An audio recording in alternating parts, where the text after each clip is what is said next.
to Landscape Photography World, the podcast for everyone passionate about landscape photography.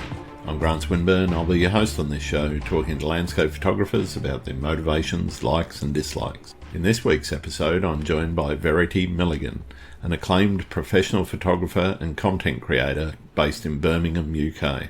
Renowned for capturing the richness of the natural world, she works both locally and internationally for recognised brands. Her signature lies in revealing the essence of diverse locations, be it Birmingham skyline, the rugged Outer Hebrides or the serene Lake District. Through masterful use of light and composition, she crafts images that evoke mood and draw viewers into the scene. Having traversed the UK from the Scottish Highlands to the hills of Worcestershire, Verity is driven to capture the UK's natural beauty with a keen eye and a passion for storytelling. She recounts her early experiences in genealogy, cinema and lecturing before turning to photography, initially as a stress outlet and eventually as a full-fledged career.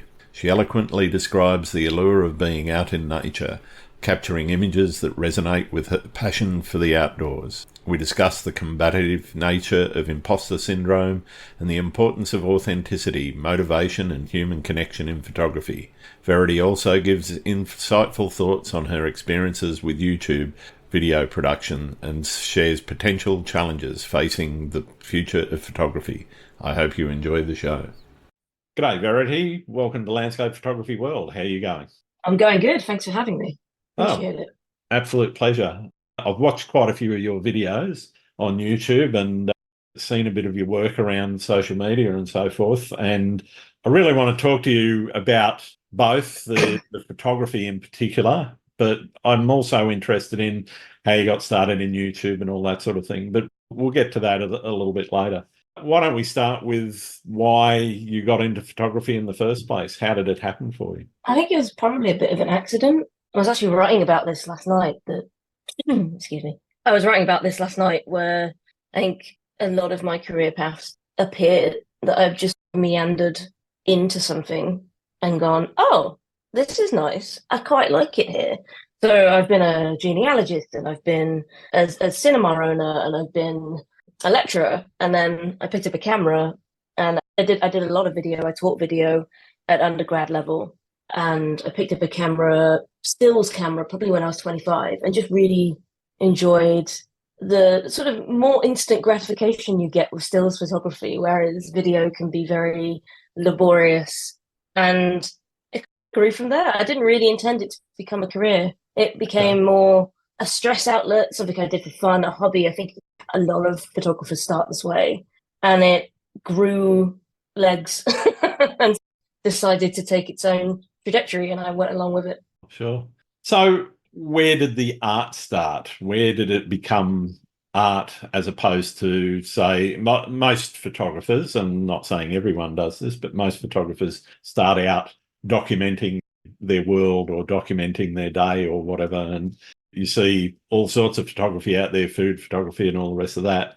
But at some point, I think, particularly for landscape photographers, there's this trigger point where the brain starts to look at it differently as opposed to just being, here's a nice scene that I saw, click, off we go onto the next one. Yeah, photography for me was always about being outside, and I think it very much still is. And I think the image itself or the end product often comes as a result of the release from just being out in nature and the landscape. And I'm not quite sure where the crossover occurred, to be honest. I think I started 2008 on Flickr and posting images. A lot of where the crossover came was more cityscape stuff. So I moved to a city in the UK called Birmingham. Yep. And I started sharing a lot of images of Birmingham, mostly because I was trying to make friends with the city. And the best way I knew how was to go out and take my camera and do it that way.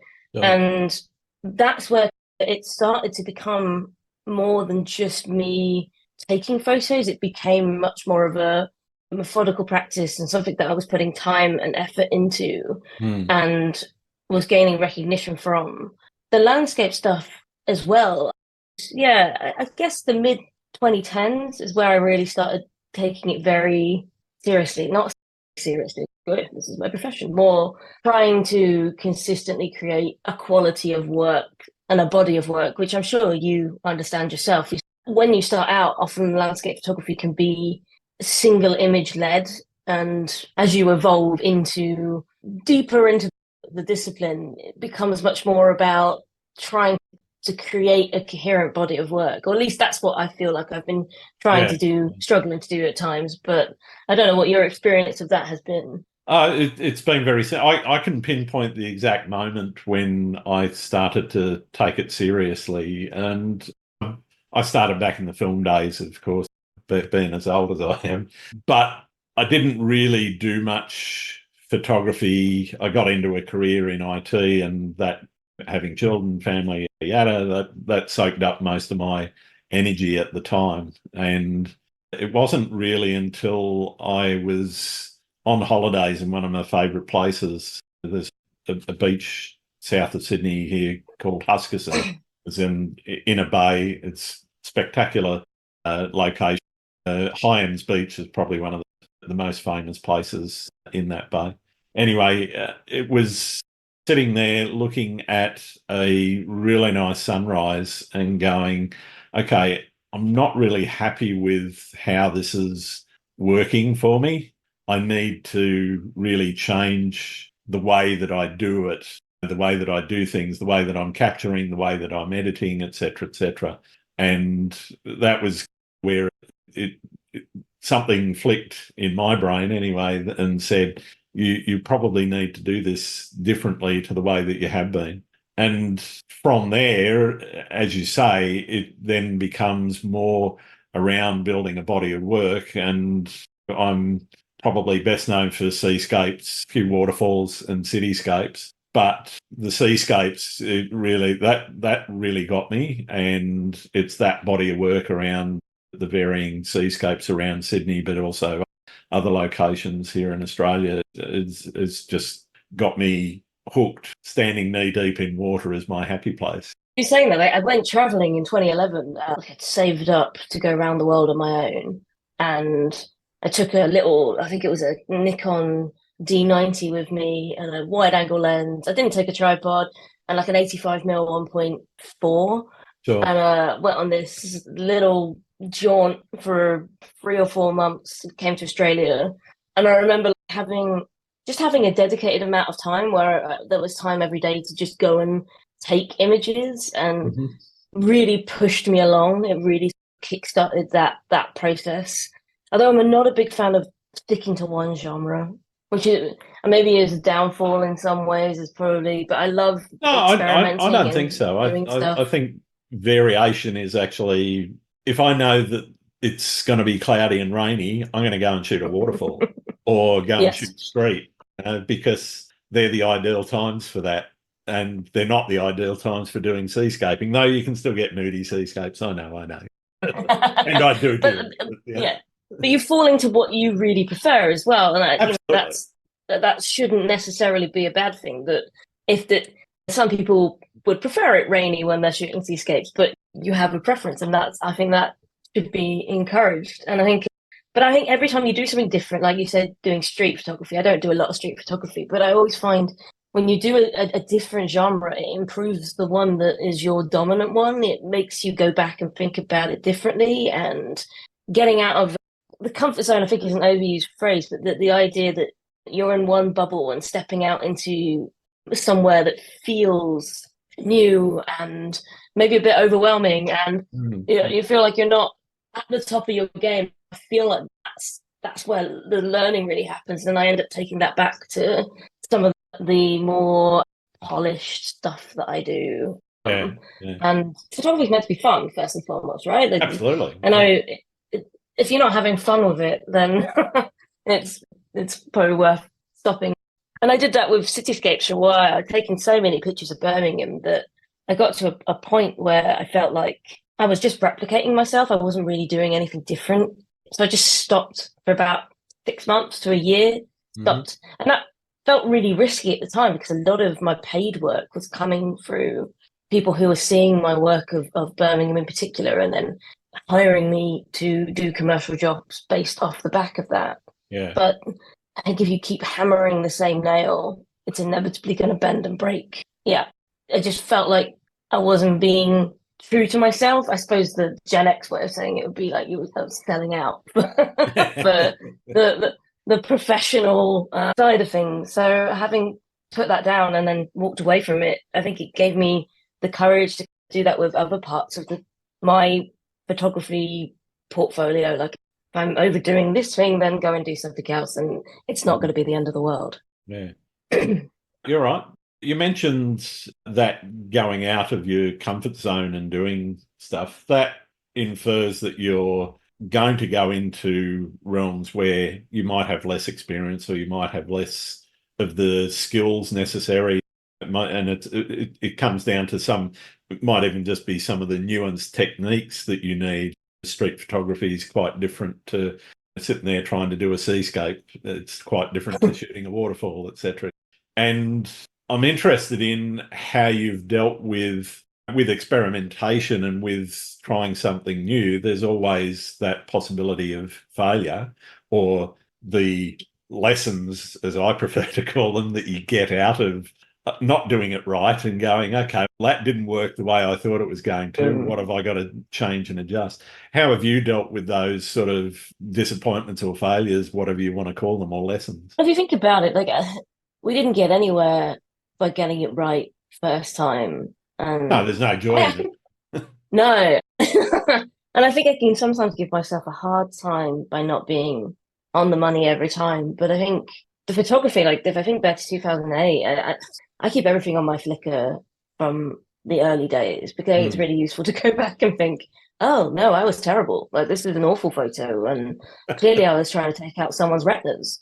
But all of that kind of experience, it didn't necessarily feel like failing. It felt like progressing. It genuinely felt like progress. But I think sometimes, especially if there's been a reaction to something, or some of your work is revered, might be too strong a word, but people respond to it and resonate with it, then I think if you put out work that then by the same standards flops, or isn't taken in the same way, or doesn't have the same effect, then sometimes it can be a bit demoralizing.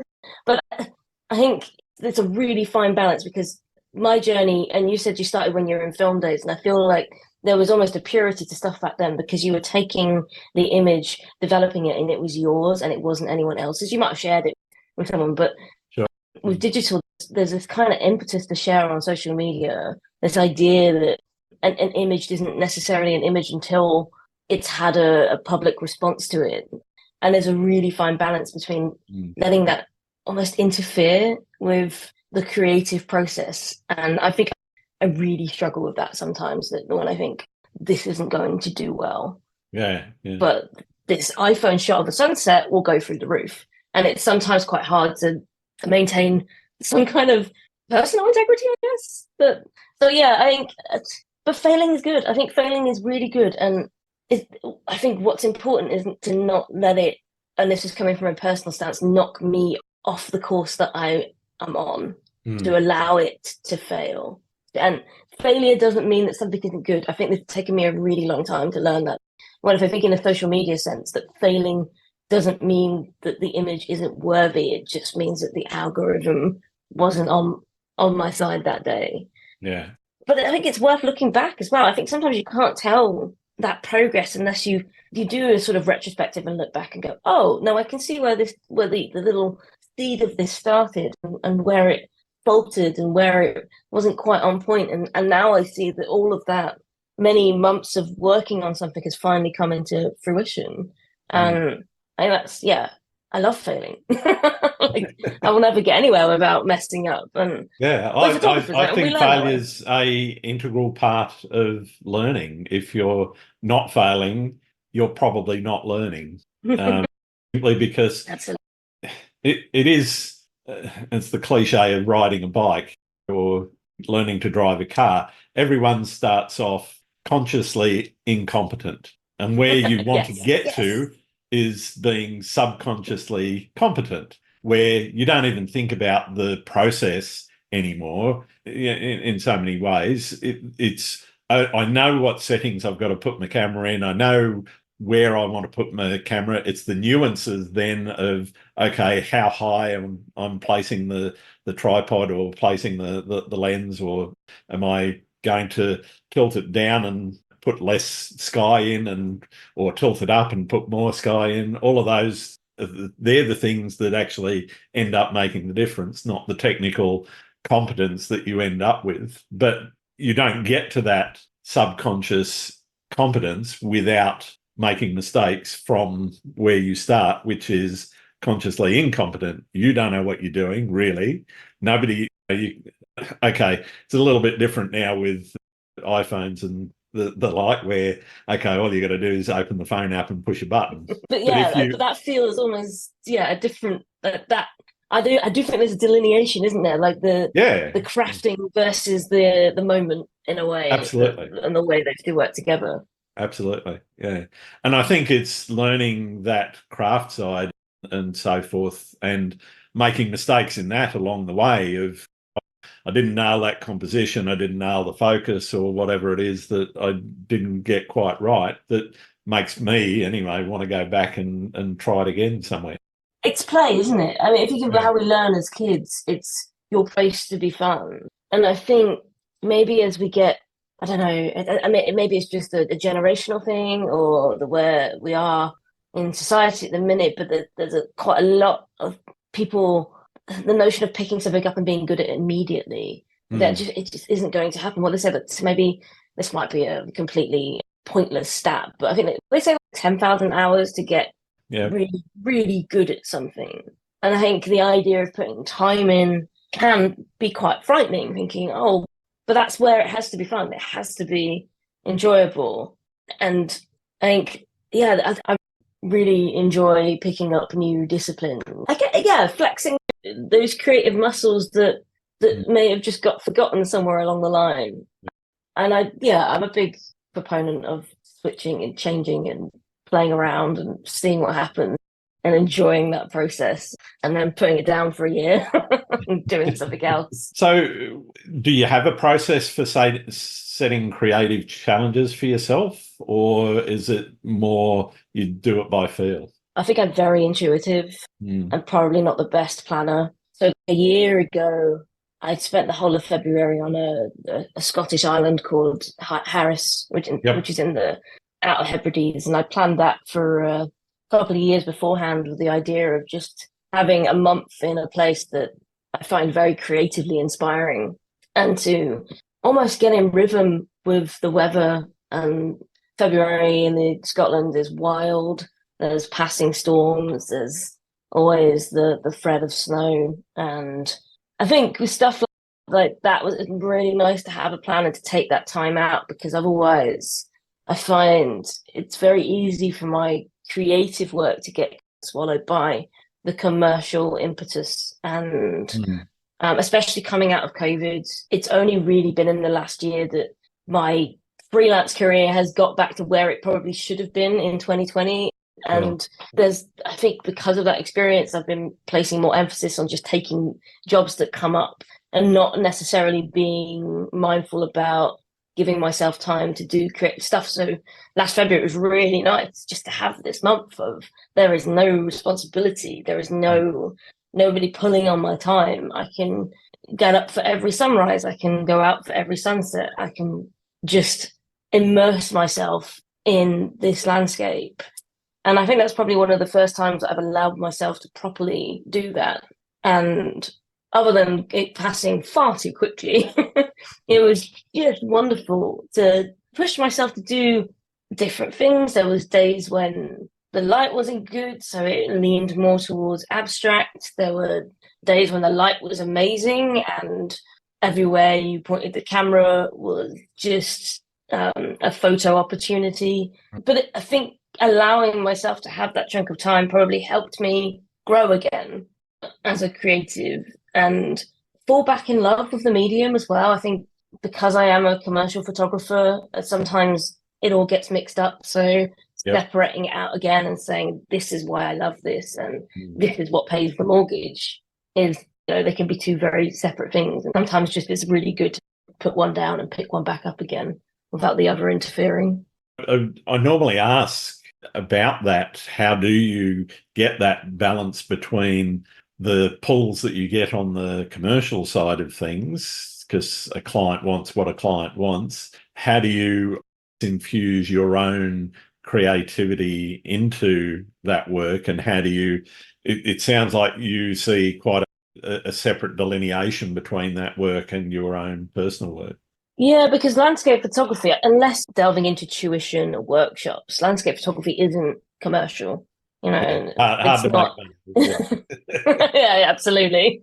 So a lot of the stuff I do commercially is adjacent, and the adjacent stuff is the stuff I really enjoy. So architecture, I work with architects to capture buildings inside and out. Love those jobs. I've never met anyone more finicky than architects. They will come back to me with a red line because like a building is 1 degree out, and those make me a better photographer. They make me a much more competent photographer in my own process. But we were talking about comfort zones. I get asked to do headshots with unnatural lighting, so it's really quite a jarring. I could be out photographing the Lake District one day, and the next day I'm doing 50 headshots for a corporate organization, and that juxtaposition is sometimes but I think it makes, again, comfort zones, it makes me a better photographer to get out of that, but it can sometimes swallow my whole life. It's feast and famine when you're a freelancer. So you have winter is generally quite quiet commercially, but summer's ridiculous. So my time ebbs and flows about how much I've got, and I think the balance is quite difficult to get right, and I haven't got it right yet. I didn't really get to do much of my own work from about June to December last year, and that's the whole point of me going freelance, was I had time to go and do the things I wanted to do and take the photos I wanted to take and really grow into that. But if it just ends up like the job I had before, like it probably isn't worth it. So yeah, there is a balance to be found there. And of course, I'm really grateful that I make a living. This is the dream, right? That if you're a photographer, you're getting paid by people to take photos. But what a client wants and what I would go out and take is usually quite far apart. As an example, I had one client, this was a couple of years ago now, I think it was pre-pandemic. They'd seen my Lake District work, and which is often misty, and it was middle of summer, it was July, and they were like, we love this image, and they picked out an image that I'd taken in November, autumn mist, and they're like, we want to recreate this, we've got a 2-day shoot, do you think you can do that? I was like, I can certainly go and get you some landscape images, but I can't recreate a season when it's not that season. So we went and did it, and it rained. Where's the fog going to come from? Yeah. It was wet, it was miserable. We got a little bit of light eventually, but of course there was a gap, like a disappointment that I could not replicate something that was virtually impossible to replicate. But at the same time, I've had jobs. I did an ad campaign for Yorkshire Tea, and they were brilliant. They were like, go up to Yorkshire, have 3 days recceing. Nice. You've got 3 days to shoot the scene that we choose in every single weather condition, and then one of them will work. And I think it's about trying to find clients that understand and have the budget for, if we're doing landscape photography, just how fickle the weather can be, and to understand that you get what you get. Well, and I can manipulate it to a certain extent. I know exactly what you mean. We occasionally get, or I occasionally have managed to get a bit of travel work. And of course, they're building their campaigns for summer in the middle of winter. They want that lovely blue sky summer with lots of people out on the beach in bikinis and umbrellas. And depending on where you are, if it's the south coast of Australia or south coast of New South Wales, then it's not that. No, and it's really difficult, isn't it? Because it is, like commercial work tends to, it's now, they need it now. They're not thinking a year and ahead. It's tricky. And I think a lot of that is about confidence and being able to assert and set an expectation, which I don't think is a natural position for me to be in. I think I'm getting much better as I get older, but being able to stand my ground and be like, this isn't possible. I can give you this, but I can't give you that. Benefits both the client and me in the end. But having the ability to say, this is the expectation. Your expectation's here. Mine's a little bit down here, but I'll get you something that will work in one way or another. So yeah, I think you're right. It's about finding those clients that are flexible and understand that when they ask might not be the ideal time for capturing what they want. Yeah, some of my favorite commercial jobs have been completely irrelevant in terms of landscape stuff. Did an annual report for a housing developer, which was working with models for 8 days, and that was amazing. That was really good fun. Completely different from what I'd done usually, but it was given time. We were given really clear briefs. The client was on site. It was just, I love that. I love that collaboration. And oddly, I think it's what it's missing from, or I'm hoping to rectify this year, is missing from my work is spending more time with other photographers. And you were saying in our brief conversation before we began, the more you talk to other photographers, the more it can inspire your own work. And we're perhaps a little bit siloed off. Or maybe it's just me that siloed myself off a little bit. But building those friendships and relationships, I think, is only ever going to be a good thing. Yeah.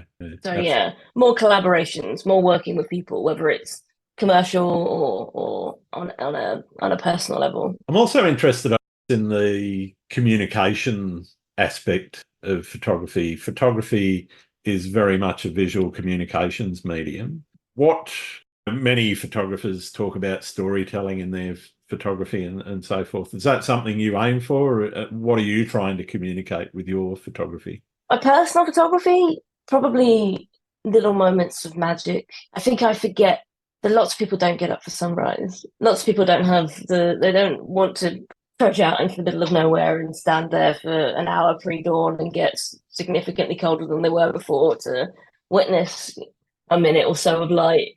But those moments feel transcendent to me. They are a little bit of the glue that kind of binds it all together. These universal moments of beauty, and I think in a way, I hope that I'm a bit of just the conduit for that. It can go through me and through my camera, and hopefully then that brings someone else a little bit of joy. I'm not sure I ever really set out with a mission statement or an idea of what I wanted from this. It was always just a beautiful addition to being outside, and being outside is really important for my mental health, to be out in nature, to experience the quiet. And I think those little moments of magic, they're like the cherry on top of the experience, but that's the bit that conveys it strongest. It's like something that's been capitalized. I've distilled this whole experience into this one image or this set of images, and just how beautiful this place can be. Yeah. And it might just be that simple for me, rather than necessarily wanting to, I don't know, head towards a place. For me, it's really simply just about being outside and then sharing that experience. What does success? What about you? Oh, for me, yeah, I try. I have thought about this quite a bit. I try to convey those moments, as you said, because like yourself, I do tend to get up for sunrise more often than not. I don't shoot a lot of sunsets, and it's not because I live on the East Coast, so it's natural to go for sunrises than sunsets. Still see some spectacular ones, but usually from my backyard, which isn't that photogenic. But for me, it's about expressing that moment in that space and trying to convey the feeling of standing knee deep in water. If I'm it could be that at a waterfall too. But it's that feeling that, I guess, of that moment in time in that space, and conveying that to somebody. I felt like I had an inkling of that yesterday, actually. I posted an image and somebody came back and gave it this really wonderful description, which I would never have thought of. I'm fairly straight down the line. Here's a shot. And I don't say too much about it. But they were talking about mango-coloured chiffon and all the rest of this sort of thing. And I was going, wow, that's good. I love it. I might steal it. But it said to me, that person obviously connected with it, and they felt something similar and akin to what I was feeling at the time, because it was quite a dreamy sort of sunrise image with a wave splashing over a rock and a bit of water flow in the foreground. And pardon me, for me, the success in getting somebody to comment back, that's what they felt about it, is really where I went, yeah, okay, well, I might have nailed that one. It's funny, isn't it? Photography is pretty ubiquitous now, and there's so much imagery out there, and it feels really nice when an image cuts through and obviously inspired someone, and they connected to it. That for me, like when people ask or buy my prints and then they send me a picture of them on the wall, it's a bit overwhelming. It's a bit like, oh, I created something that someone else wants to look at on the daily. Wow, that's not what I expected from this, and it always feels exciting and like a privilege. And when you're out and everything seems to come together, and I don't think this happens with every image. I think some images you have to drag them out of the camera, but I call it a trifecta. So you have your conditions are great, your composition is on point, and then the content of the image as well. So whatever you're taking a photo of, and I love it when those three things come together, and you would never be able to replicate it again. And it happens, and it's captured, and it's embedded in the SD card, and I love that. I love that you get to take this explosion of a moment that will never come again, and then put it out there and share it with the world. And that might sound really dreamy, but I suppose that's the thing that keeps me going. That sort of that really visceral connection to a moment. You mentioned something about where I started with film photography, and what you were just saying, that sharing is a part of it. But back in the day, you stuck your photos in a photo album and you drag them out when you felt like it, or if friends had come around and they wanted to see the baby or whatever it was that you got photos of in the album. The thing I think that has probably changed in terms of social media is that now you're sharing it well beyond family and friends. It's anyone in the world just about, which I think is a fantastic thing. But I also come back to a lot of my photography. There's loads of stuff that I don't post, and I usually only post one shot a day, and that might extend to 4 or 5, maybe 6 or 8 shots out of a shoot when I go out for a morning. But a lot of stuff also goes into photo books that I produce for myself, and I don't try to sell them or anything.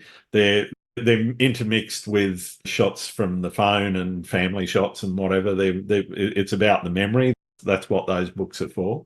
And for me, seeing them in print is actually where I go, wow, that's really where that image belongs. Is that the same for you, or do you feel different? You're probably a slightly different generation than I am, but yeah, I'm far too millennial to print stuff out.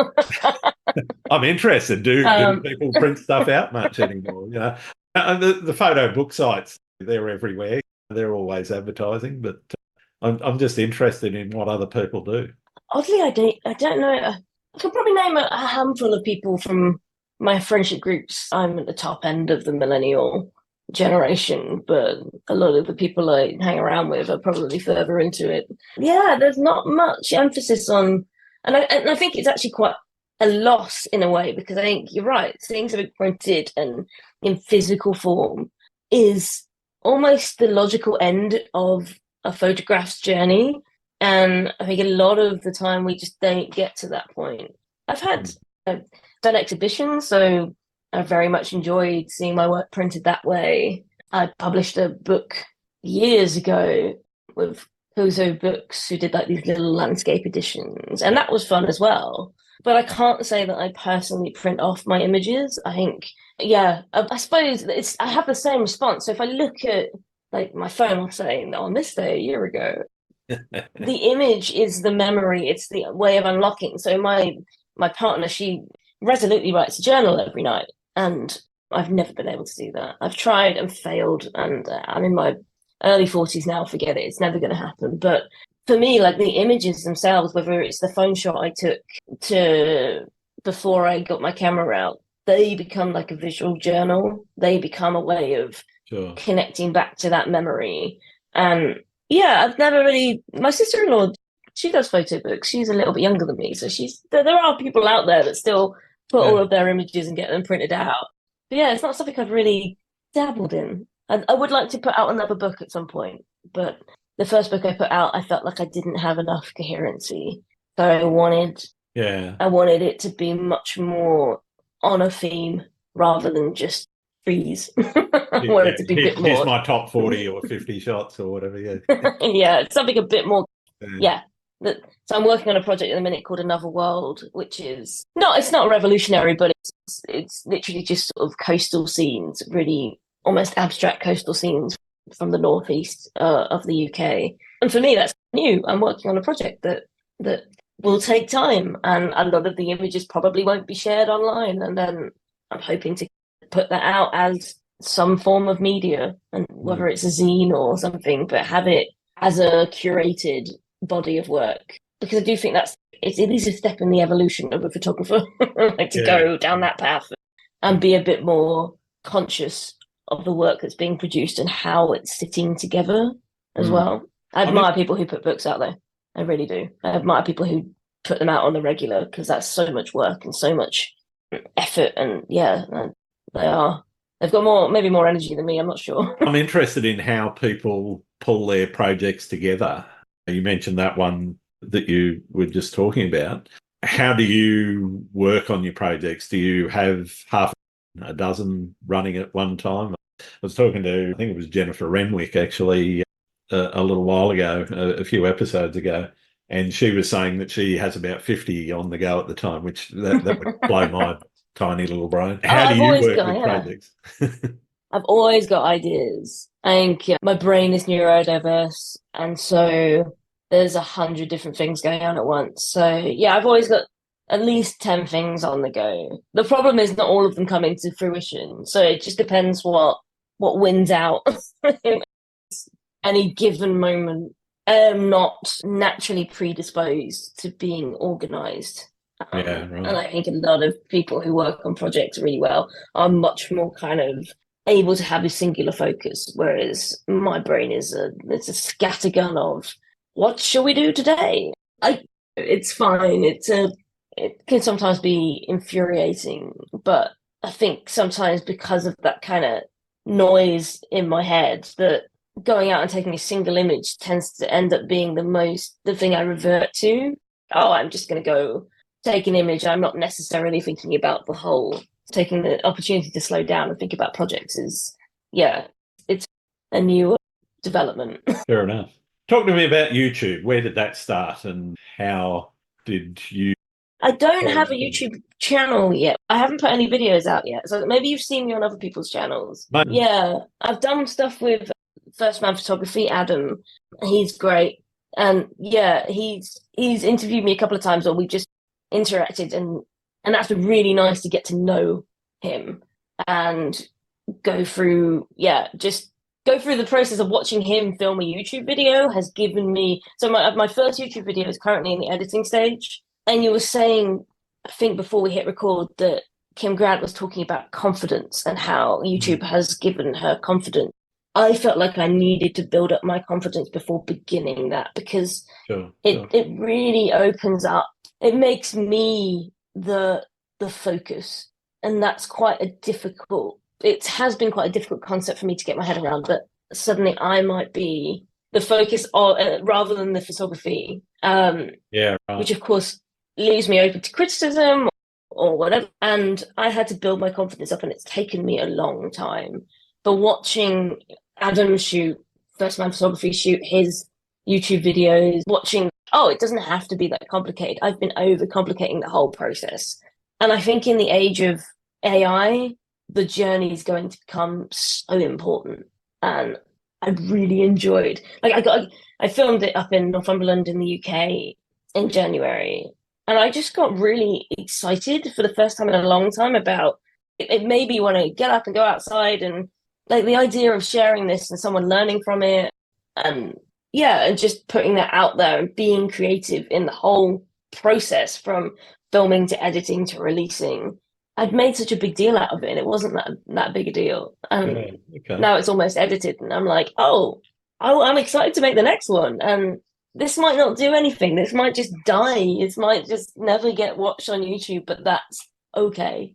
And it's the creative process of making it that's been fun. So that's the reward in itself. And yeah, so it's taking me way too long. I've been doing this for 10 years. I should have started the YouTube channel years ago, but confidence is a tricky beast. And if it's not quite there, you can't force it. So I had to do the work to get myself into the place where I was comfortable being in front of camera. Yeah. And I'm finally there. That confidence and pushing back against the imposter syndrome that everybody sort of suffers with, that little voice in the back of your head that tells you either your work or yourself or whatever is not worth it. How do you deal with that? Everyone has that feeling, as far as I'm aware, I think, except unless you're a psychopath. Can confirm. Not a psychopath. I'm certainly not, because I get that. But I'm interested in how you deal with that. How do you deal with the little niggling voice in the back of your head that says, no, this isn't any good, when in reality, it's probably more than good enough? I think it depends. Sometimes I can deal with it, but sometimes I'll just have to accept that it's not my day. So sometimes, and I'm being really honest and I suppose vulnerable in a sense here, that if I post something sometimes and it does nothing, and it doesn't seem to cut through, and sometimes I'll just have to delete it and walk away from it and be like, okay, it's not worth the stress. You don't need this to take over the mental space in your brain right now. Like, you don't have to worry about social media. Just step away from it. Mm-hmm. And I think imposter syndrome is it's better than it used to be. And I've realized for a long time, I was asking permission to be a photographer. Like, I was maybe just seeking permission. Like we talked about YouTube just now. Like, I didn't feel like there was room, or it was valid, or people would have wanted that. And there's an idea of just seeking permission, and actually the only permission I need is myself, from myself. Yeah. So I think sometimes I deal with imposter syndrome fine, and I'm able to just accept and push through. But sometimes it can be really hard, and those times you just have to look after yourself. And understand as well that everyone is feeling the same. I think that's been a bit of a revelation over the years. Yeah, I think a lot of people think they're the only person that thinks that way. But I know through 138 interviews with photographers, large and small, in terms of their audience, and many of those big names that you see on YouTube or on social media with large followings and whatever, they suffer exactly the same feeling, despite the fact that much of their work is incredible now, wasn't always incredible. And I think the thing to remember for a lot of people is everyone's at their stage in the journey that they're going on. Nobody's necessarily at the end where they go, okay, all done. I've created the perfect photo. Completed it, mate. Yeah, I've nailed it. I've nailed photography. I've nailed social media. Oh gosh, can you imagine? I always think if someone thinks they're at the top of their game, or there's no learning to be done, then it's time for them to walk away. Oh, absolutely. It's like trying to finish Netflix or YouTube. You never will. It's all relative. It's like you were saying. It's all relative, because I found that insecurity exists whether you have 150 followers on Instagram or whether you have a million. The same insecurity exists. It's almost universal. And you're right. I think if someone doesn't have it, I'd be highly suspicious of them. Okay. Walk away. Are you? Yeah, absolutely. Are you a robot? But I think it makes us human. I think that human condition of being afraid is maybe too strong a term, but having an internal dialogue about worthiness and still pushing through and still sharing. That is so wonderfully human, and I love it. Like when I see people that I know struggle putting work out that is different, that is brave, that they isn't just a sunrise or a sunset, is fought for, is working out of their comfort zone, my instinct is just try and lift them up, to try and give them as much support as I can. Because if you can make someone's day, like the person who commented on your photo about the colours and how they responded to you, that just, I feel like it heals a little bit of that imposter syndrome. You think, okay, no, this is worth it. This has got a point. This has got a reason. I'm doing something that is worthwhile. Again, that might be me being a bit grandiose. No, I don't think so. Do you think that self-criticism is an important part of growth? Potentially.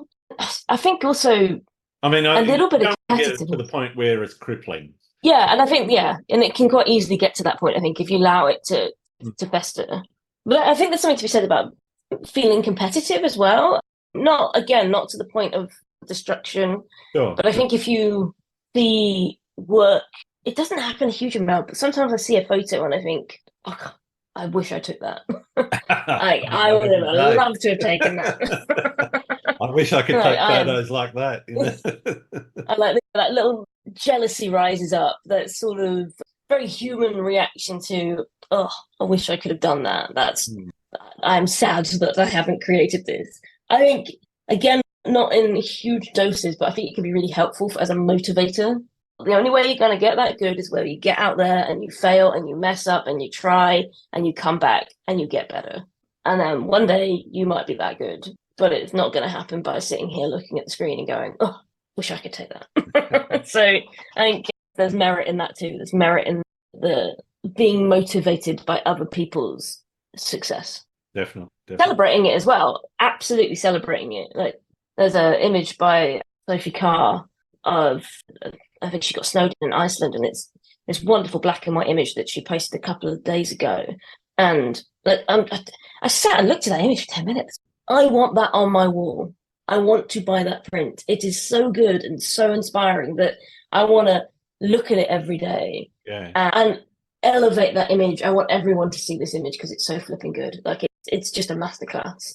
I know exactly what one you're talking about. And yes. The last week, I think she's actually posted about 12 images of these snowy windows and snowy cabins in Iceland. And but I know exactly which one you mean.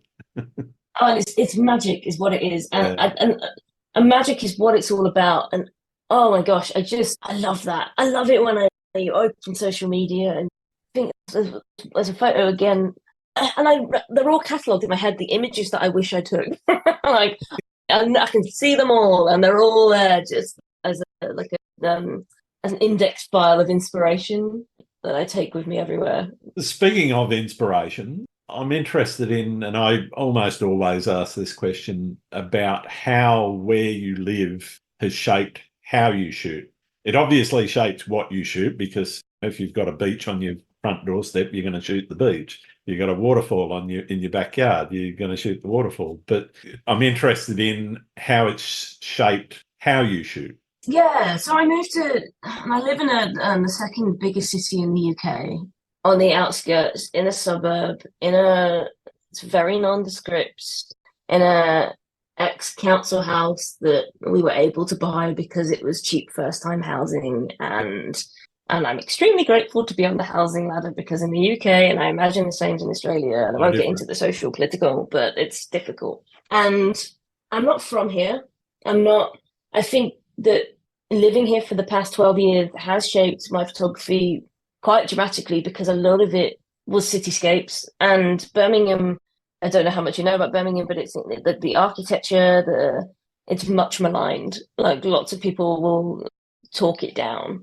And oddly, I became, without really intending to, a bit of a mascot for a reimagining of the city. That just going out and trying to photograph it in the same way I would photograph a landscape, with the light and sunrise, and trying to find interesting conditions, helped some people see it in a different way. And that was really gratifying.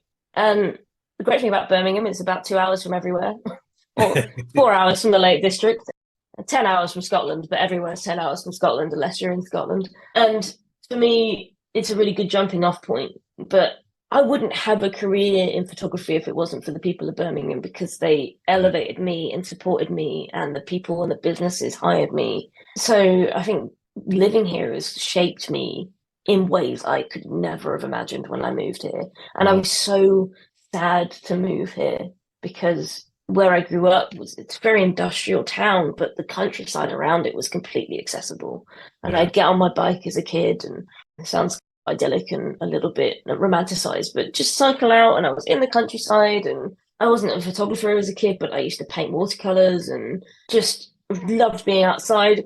And so moving to a big city felt very overwhelming. And yet I think sometimes if you just allow it to seep in, allow yourself to open up to something new, then you never know where it's going to take you. And 10 years ago, I wouldn't have had a clue what was going to happen in these past 10 years. So I'm eternally grateful to Birmingham and its people for everything that they've done for me. Fantastic. Is there a face off me? I live in Sydney. I'm about an hour from everything in Sydney. I live out in the western suburbs. Around me, and this is why I started the podcast, around me is very suburban. Suburban streetscapes don't do it for me. I know there's photographers that do wonderful things in shopping centre car parks and all the rest of that sort of stuff. That's not me. I've definitely been shaped by my experiences at the beach. There's a series of ocean-fed swimming pools along the coast of Sydney. I think there's about 45 of them or something along the beaches. I've seen images of these. They're great, aren't they? Yeah, they're really, almost every beach has one. And so you get different conditions and different tides and different sunrise conditions and everything. And just going out there and experiencing those, particularly in summer, jump in the car at 4 a.m, drive out, take shots till about 6, pack everything back in the car, go for a swim, go for breakfast. And nice. So it really has shaped that seascaping. I'm not far from the Blue Mountains, so there's lots of bushland, waterfalls, some amazing scenery up there, massive sandstone escarpments and all the rest of that. So it's a nice place to be, and I'm not that far. My wife and I just bought a motorhome. We spent a couple of months up in Queensland going to places we hadn't been, and we're actually setting off next week to down to the snowy mountains and the south coast. That's, I think, going to shape things even more, being more mobile in terms of being able to just park up, spend as much time or as little time at a place as I want, giving me the opportunity to experience different conditions in a location, as opposed to, I'm here on holidays and I've got 3 days, and if I miss the sunrises, that's it. There's freedom, isn't there? It's freedom. Having the motorhome is the epitome of freedom. Yeah, it makes a huge difference. The experience up in Queensland, we went to places that ordinarily on a holiday we probably wouldn't have gone, and because it's not that every day's a holiday, but it's the ability to spend the time there that really makes the difference in terms of what you can shoot and how you shoot it as well, and the times a day that you are likely to get out there and do it. So for me, that's I think going to really shape things quite differently. And I imagine just getting up early and photographing and then swimming, I imagine it's made you appreciate or fall in love with that part of Sydney just a little bit more, like that kind of, it becomes that relationship that you reform every time you go out there. I think that's really important, that sense of connection to a space, and I think it comes through in images as well. I think you can see when somewhere and someone is connected and in love with that space. I think that really does make a difference, certainly to the way that I've shot some places. There's some places that I've had much less experience in that I don't necessarily have as deep a connection and not necessarily struggled to capture. I've been lucky, and sometimes the condition, that trifecta occurs, the conditions, the composition, etc., just line up, and I get lucky on the first time I go, but that's a rare event. What's your most memorable experience in terms of photography? I've had a lot, but I think the one that stands out is probably the first moment where the trifecta happened, which was it was November the 2nd, 2015, on the side of Derwent Water in the Lake District in the UK. And the forecast had been really poor, but we'd gotten up early, me and a good friend of mine, looked out and it was clear. So I thought, we're going to go down to the lakeside. And when we got there, it was just covered in mist, but not too much. It wasn't a pea super. And the colours of dawn were coming through above.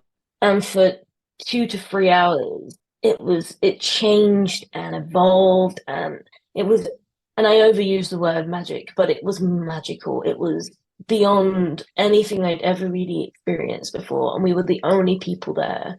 And as the mist kind of dipped down, Derwentwater has these islands in the middle, and this was autumn, a late autumn, and probably one of the best autumns we've had in 10 years. And the autumn colour was popping, and the light, it was clouding over, but the light broke through and it sort of illuminated this island with the mist. And there's the 3 geese that were flying along, and I got this shot, and it's my favourite shot I've ever taken. I'm not a big fan of my own work, really critical, but this shot encapsulates that moment so perfectly that and that was the moment for me. It's when, without being too cheesy, it all clicked, and I was like, this is life. This is the most exciting morning I've had in a very long time. This is what I want to do and experience. And I think every kind of morning since, in some sense, has been trying to live up to that morning, but it was the gateway drug into sunrise for sure.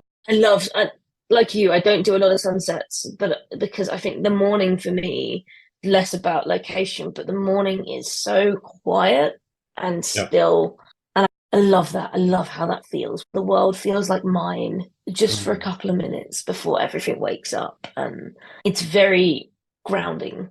So I think for me, that's probably the most memorable moment. I've got lots of ridiculous failures. There was one morning in Birmingham where I think I was taking a picture along the canal, and like all of my filters fell off into the canal. And then later in the day, I like leant on my bag and I broke another filter. And then I think finally I dropped a 3rd filter. So I literally went through £600 worth of Lee filters in approximately 3 hours. And I cannot tell you how, I drove my car home at about 5 miles an hour because like I'm cursed today. I am cursed. So I've had moments like stick in my memory that are far less inspirational, but no less memorable. But yeah, we all have our bad days. We all have our bad days.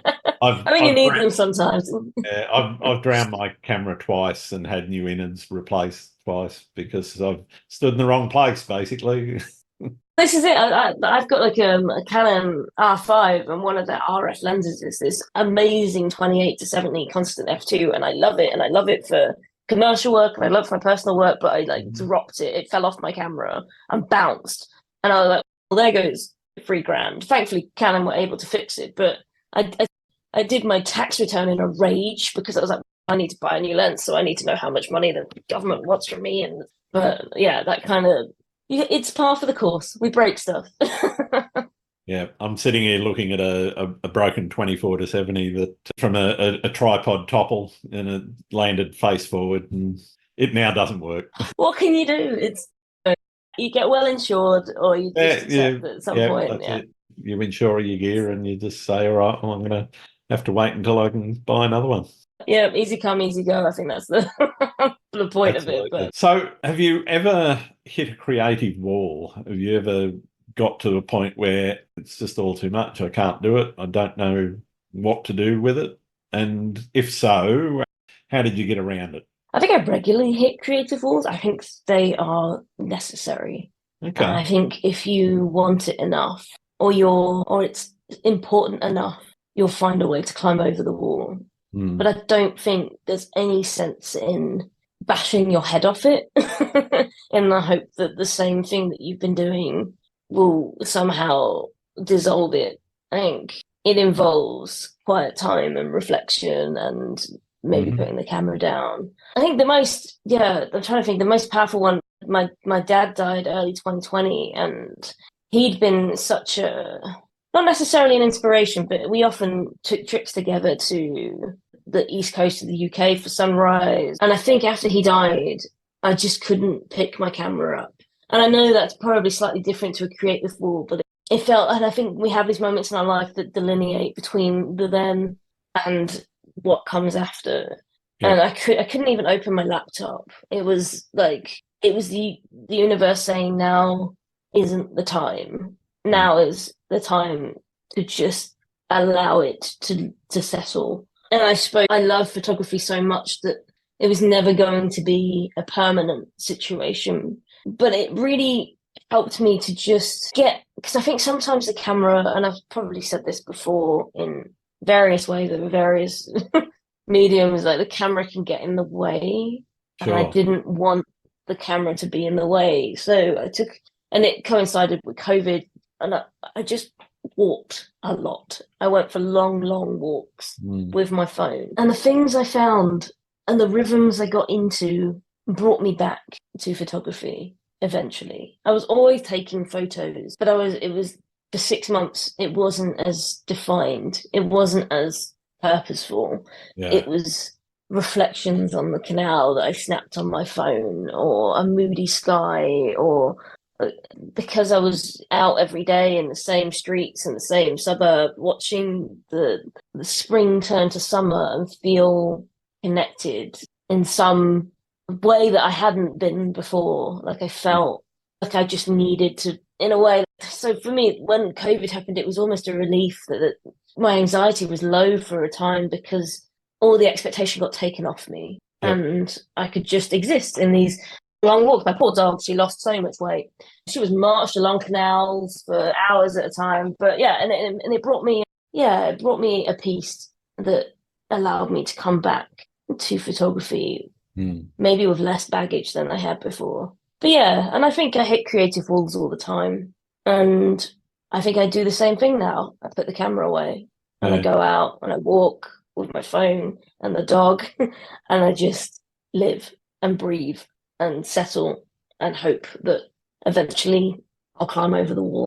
I like what you said about it being a necessary part. You know, I actually just took a month off most of January. I think I went out, and so for me it was, well, it wasn't anything in particular. It just wasn't feeling it, and I just really didn't help that middle of summer getting up at 3 o'clock in the morning to get out for sunrise is not my favourite thing either. But yeah, I think that it is a necessary part of the experience of photography, getting to the point where, okay, I'm sick of this for a bit. I'm going to put the camera down and do something different. Yeah, and I think that if you ignore that, I think that could be devastating for creativity. Yeah. If you ignore, like for you now, I imagine that when you go on your trip in a week's time, there'll be a renewed sense of excitement. Absolutely. You know, there's almost starting a conversation up with an old friend. It's all still there. You just gave it time to settle, and I think you can tell. Like I'm for me, I don't know if it's again intuitive thing. Maybe I'm imagining it, but I can tell when someone has the difference between really enjoying your process and connecting with a space and pumping out content for the sake of it. Yep. I think there's an obvious difference between the two, and I'd rather do good work and less work. Constantly feed the machine, as it were. Speaking of feeding the machine, what do you think is the future of photography, and what do you see as its biggest challenge facing it right now? I think it has a future. I think that as a method of expression, it's important as a way of conveying the stuff that we do, the way to remind people that there is beauty in the world, that it isn't all so bad necessarily. I think it will play a role in trying to preserve the world, in the sense that promoting the beauty that we see will hopefully encourage people to want to be a bit more mindful about how we look after our own space. I think AI is tricky. I don't think it will consume in quite the way that people fear, mostly because it's so energy heavy. But partly because that sense that we just spoke about of authenticity, I think is more important than people realize. Like, I don't know about you, but I can tell an AI image a mile off. In most cases, yeah. There's a few that have gone, it could be, but yeah. Yeah. And it's soulless, is what it is. And I don't think photography has heart and it has soul. And I think that you're never going to get away from that. Sure, replicate a random landscape in AI, but there's no connection there. It's free floating in space. It doesn't mean anything. Whereas something that you've taken or anybody has taken that they've gone maybe 100 times to that location, they've connected with it. They are communicating that connection. They're not just showing you something beautiful. They're communicating that connection and they are in that photo in some way. But I think the journey will become more important. I think showing your workings and taking people along on that journey, whether it's TikTok or YouTube or whatever the heck comes next, that is, if you want to build an audience and you want to stay in the game, I think that will become increasingly more importance, not the right word, but part of this experience. Sure. And that should be a fun thing. That should be cool. That should be like exciting in a way that it doesn't have to be complicated, but I think they want to come with you. They don't want to just see the final product. They want to enjoy that experience too in some way. And that will fend off I like to hope anyway. I'm an optimist, as you can tell. I think it's all going to be fine. And if it isn't fine, then we'll all move on. Yeah, I for one welcome our robot overlords.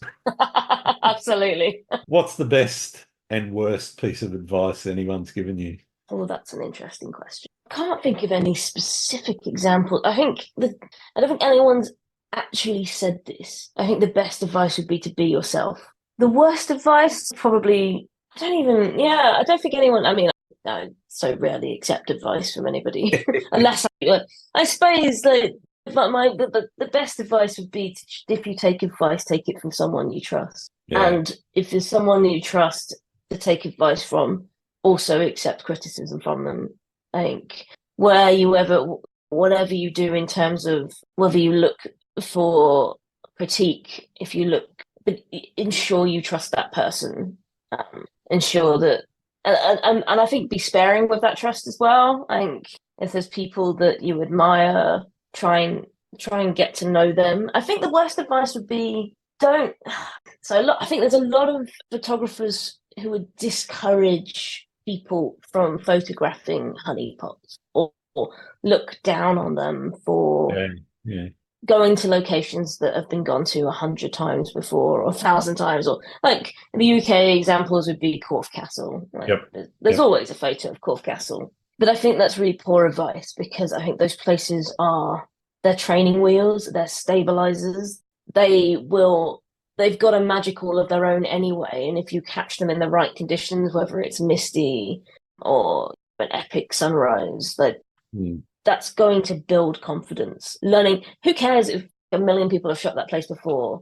Everybody has the right to go and take their own image of it and experience it themselves. The worst advice would be listening to anyone telling you that what you should and shouldn't shoot. Go and shoot Corfe Castle every flipping morning. I saw a photo a couple of years ago. So it was, you always end up seeing something different. It was Corfe Castle, but in the mist, and there was a spider's web in front of it, and I forget, it was a woman photographer, and I've forgotten her name, and all of these droplets of dew, and it was amazing. And I was like, see, you can take an original photo.